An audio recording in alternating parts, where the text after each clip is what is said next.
Hey folks, John Saw Miller here again. It ain't a chainsaw this time, it's your air conditioner, and boy, these days it sure is hot.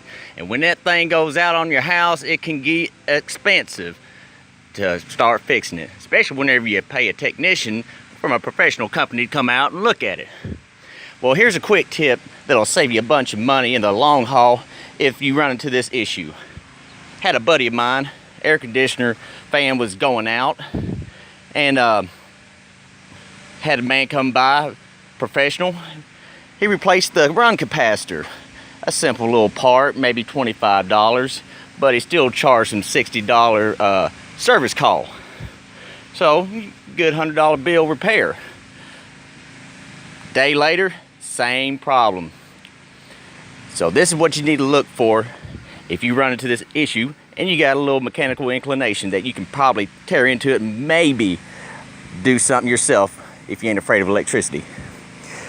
What I've come to determine is we have a bad fan motor.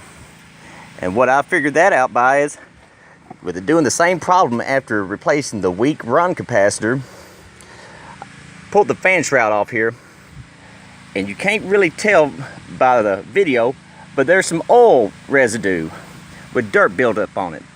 What has happened is that condenser fan motor has dropped all the case oil because it's a sealed unit.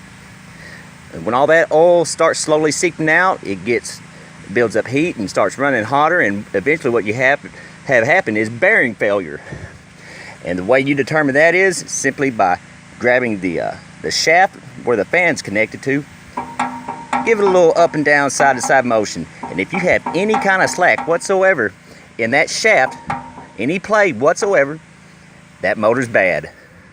The motor will still run, but not for long.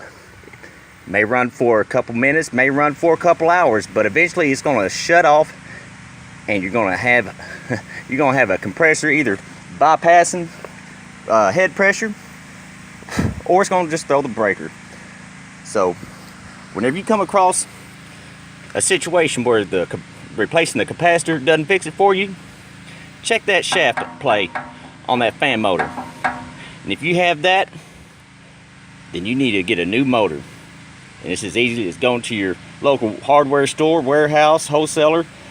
And if you got a little knowledge, know how to match some wires up, you can do it yourself and save yourself another probably $300.